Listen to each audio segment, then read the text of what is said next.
I did some creative tarping on this one.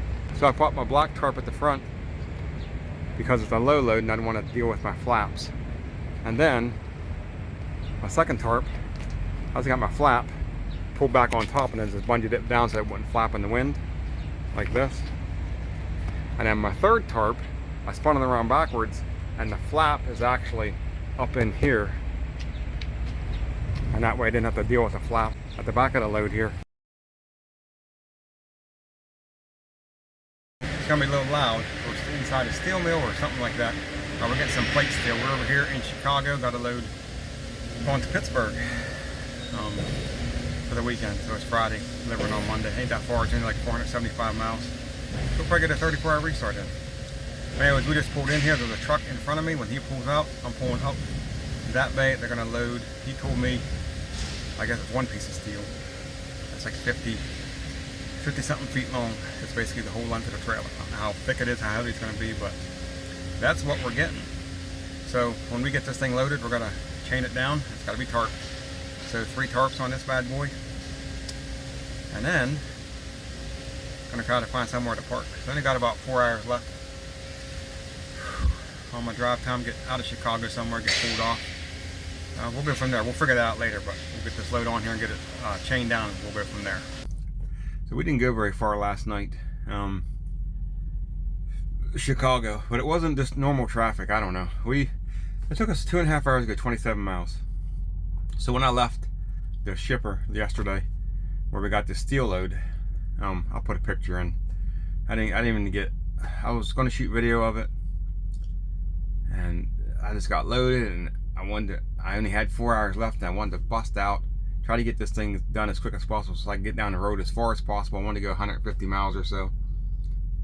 And I knew that if I started filming it was going to take a lot longer, setting the camera up filming. So I just went ahead and I didn't even get any pictures. I wish I'd have took some pictures up before I started securing it. I just wanted to get it out. So I didn't get much in the way of video of me securing it. Nothing. I didn't get anything actually. Anyway, so I got that all done. I jumped on the road and I'm like, okay, I need to get 150 miles down the road. That's what I wanted to get. There's a Flying J and a Loves. Tractor trailer, flatbed, lost its load, shut down 2 lanes. They got express lanes and they got local lanes. They're both on the interstate. One, if you've ever been to Chicago, I've never really been to Chicago, so this is all kind of new to me. I've been to Chicago, but I don't know if I've been this part. I don't know of this part of Chicago. This seemed new to me. Anyways, so it's 2 sets of lanes. They got construction going on the local lanes, so that's down to 2 lanes. I think they got construction on the express lanes, so they're both 2 lanes. Tractor trailer on a local lane, flatbed, lost its load, shut down 2 lanes. A tractor trailer in the express lane broke down, shut that down to 1 lane. And it's 7 o'clock at night coming out of rush hour. 2.5 hours or 3 hours to go 27 miles. So by the time I got over here, I'm on the service plaza on the turnpike. 80 and 90 run together. So it's like the first exit. As soon as you get on the turnpike, there's a service plaza. So I pulled in here to do a load check and realized I only had like 2 hours left to drive, and it was 9 o'clock at night. I think it was 9:30, 9:45 at night, something like that, almost 10. And on the CB, they were saying there's another accident on 80 down the road that had lanes slowed down. So like, I'm not even getting back out on the road to try to go, because it was going to take me to where I needed to go. It was going to take me a good 2.5 hours. I only had 2.5 hours, so it'd be, within minutes. It was going to be cutting it that close. So I had to shut it down. So we only went 27 miles last night. So that's what we did. I just did a load check. We're getting ready to pull out and get my time back in about 10 minutes, and I'll be able to start driving. So I mean, it sucks, but that's the way that it goes. So hopefully today's gonna be better. We're gonna head down. There's a Loves and a Flying J about 135 miles. We're going down there. Gonna stop, get some coffee, get a shower, and then I'm gonna reroute myself to Wheeling, West Virginia. There's a big TA in Wheeling, West Virginia. We're gonna go there, shut down for the weekend, get there this afternoon sometime, get a 34-hour restart. That's the plan anyways. And we'll be 50 miles from our delivery for Monday morning. So that's what we got in a nutshell. That's what's going on, and that's how it's gonna be. So turn the CB down for a minute. They're actually using the CB out here. I've never had so much traffic on the CB in the 5.5 months I've been on the road. Anyways, we'll see what kind of videos we can get shot today. I don't know what we'll get, but we'll go from there and we'll see what happens. So hopefully it's not too loud here. But this is the picture, or this is my video of my load here. It's a low load of steel. Like I said, I didn't get no pictures of it before I started strapping the tarpon. I wish I would have, but I didn't. So we're over here, shut down for the day. That's what it is. He said it was 50 some feet long. I don't think it's 50 some feet long. It might be. It might be. So that's what we got anyways. And I got a bulkhead at the back. Let me go up to the front here for a second. I mean, the bulkhead's just for the storage. It ain't doing anything. So the reason it's at the back and not at the front is because, and I put my black tarp at the front. I did some creative tarping on this one. They got this thing the whole way to the front. I mean, that's a piece of steel right there. So there's no way to put a bulkhead on the front of this thing. It had to be right here. So it had to be moved back about 3 feet, 3 feet. Yeah, maybe not even that far, maybe a foot. This is the front of the thing right here. And my first stake pocket right here. Actually, you'd probably want it like here is where you'd actually want the stake pocket. So I put my black tarp at the front because it's a low load and I didn't want to deal with my flaps. And then my second tarp, I just got my flap pulled back on top and then just bungeed it down so it wouldn't flap in the wind, like this. And then my third tarp, I spun it around backwards and the flap is actually up in here. And that way I didn't have to deal with the flap at the back of the thing, at the back of the load here. And same thing, I just pulled the tarp over and then just wrapped it around the bottom. So that was my creative tarping on this load, so I didn't have to deal with them flaps at the front and the back, which would have been, it's bad enough you drop 8-foot drops with a small steel load like this, a low steel load, and have to deal with them flaps on the front and the back. It's even worse. So that's what was my creative tarping. So a change of plans. Originally I left this morning from the service plaza we stopped at last night whenever it took me too many hours to get 27 miles. So we left there and my plan was to run out to that Love's, and I stopped at that Love's this morning. I got a shower and everything like that. And then my plan was to go south to 70, get 70, run 70 out towards Pennsylvania and stop at the TA in Wheeling, West Virginia. So once I got to the Love's, I started doing a little research and found out that that TA is a really small TA, which is really weird. Usually they got lots of parking. Only had 100 spots. And I started looking at other stuff, and it looks like it fills up pretty quick. So I didn't want to drive the whole way out there and get out there and then have to pay for a parking spot when you're trying to do a 34 for 2 days. And plus, going that way almost added 2 hours to my drive time. So I decided to just keep on the route I'm going on, which brought me up here. I'm in Hubbard, Ohio. I'm 124 miles out.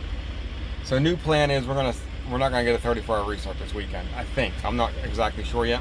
What we're gonna do is we're gonna spend the night here, and I think tomorrow I'm gonna get up and drive down to Smithton, PA. I actually gotta look it up and see how far Smithton, PA is from my delivery in Monongahela, I think is where my delivery is. I don't think it's that far. I think it's like 50 miles. But I gotta drive past my delivery to get to Smithton. And Smithton's about 2 hours from here, I think. There's a big Flying J down there and another truck stop, about a 300 spot. So I shouldn't have a problem finding parking. And then that would get me a lot closer. I'm 125 miles out right now. And have to drive basically down through Pittsburgh on Monday morning, which I don't want to do on Monday morning. So that's the new plan. So we're over in Hubbard. We're going to take a 10-hour break, and then we're going to see. But we'll probably drive to Smithton, PA tomorrow, and that should put us about 50 miles out for a Monday morning delivery. And we're going on home time on Tuesday, so I don't really need a 34-hour restart. I'm picking up like 9 hours on Tuesday and 8.5 hours on Wednesday. I'm still going to have almost 16 hours on my 70-hour clock on Tuesday. Maybe not 16, maybe 8. But we should have plenty of hours. We shouldn't have to worry about that. Other than that, that's about it. We drove 372 miles today, if you was wondering how many miles we drove. And we did it in 6 hours and 17 minutes. It might be a little bit loud, but hey, this is a situation where you ain't got a choice. So I left the Flying J this morning where we parked last night, and my transmission is acting all weird.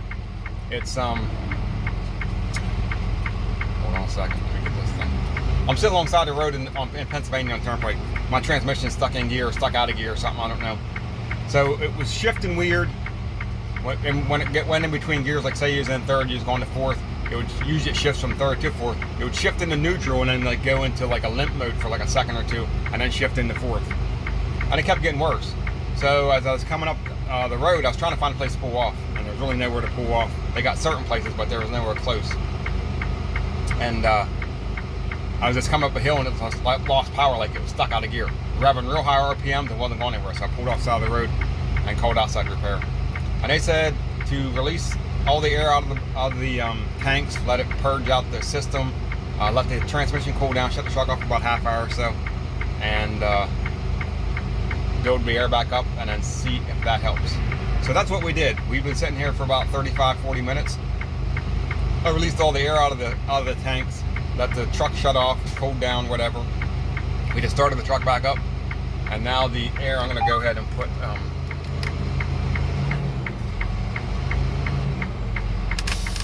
I'm going to go ahead and build the trailer, air up the trailer so the bags are up before we try to pull out. And then we're going to put this thing back in gear and see if it works. He says that sometimes purging out the air system, he said it sounded like the transmission was stuck in between the gears or something like that. I don't know. He said sometimes the automatics do that. He said if you purge out the air system, it'll fix it. We're going to try that and see what happens. And hopefully this fixes it. We'll go from there. Well, it just keeps getting better. So we did everything that he told me to do. I shut the truck off, released all the air out of the tanks, let it set for half hour, started the back up, let the air build back up, pushed in the trailer brake, let the air bags build back up on the trailer, all that stuff. Go to put it in gear and it won't go out of neutral. It is stuck. So it won't go into gear at all. I put it in first, or put it in to drive, to put it in first gear, and let out the brake to hit the gas. The engine just revved and the truck started coasting backwards. So we are officially broke down along the turnpike in Pennsylvania.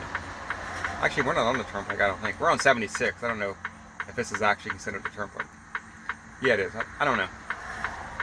Yeah, I don't know if it is or not. It doesn't matter.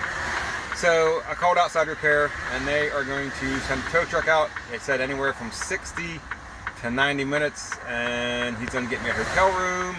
Freightliner's not open today, so the truck's got to go to Freightliner. So that won't get there till tomorrow. So how awesome is that? The TV even walks you over at the hotel. So that's pretty cool. So it's a pretty nice room that Melton got for me for the next at least 2 days. We'll see how long the truck's in the shop for, but pretty stinking nice if you ask me. Pretty stinking nice. So we are over here we're at the Hampton Inn. That's where we're at. In Newstand. So obviously the truck broke down. The tow guys came and got it and took it over to their garage, or wherever they're at, and then I guess tomorrow they're going to take it to Freightliner. It's got to go over to Freightliner, and from there we'll go. But when I was riding with the tow truck driver, he said it smelled like the clutch was out of it. So he said more than likely the clutch is out of it. It's going to have to be replaced. Of course, he don't know. He's just gone by what experience he has, and he hasn't actually taken the clutch out and looked at it. But he said it smelled like burnt clutch, and the clutch is probably out of it. So that's what we got, anyways. So, anyways, they got me a room over here till Sunday, till Tuesday. So I'm here till Tuesday morning, at least Tuesday morning. I'll call my DM tomorrow, or probably this messenger. Probably won't bug her with a phone call. Let her. She's gonna know, but just give her heads up at the hotel, and I'll be here till I hear word about my truck. So that's what we got. So I don't know how much more video I'm going to shoot, because my delivery is supposed to be tomorrow, and I was done shooting video on this load anyways. So yeah, that's what we got. So this will probably be the end. Unless something happens with the truck, I might shoot some video when we go to get the truck or something. I don't know. But that's what we got. We're in a hotel, and we're going to take it easy for a couple days. and go from there. I'm gonna get some food later. I gotta find something to eat. I haven't eaten yet today.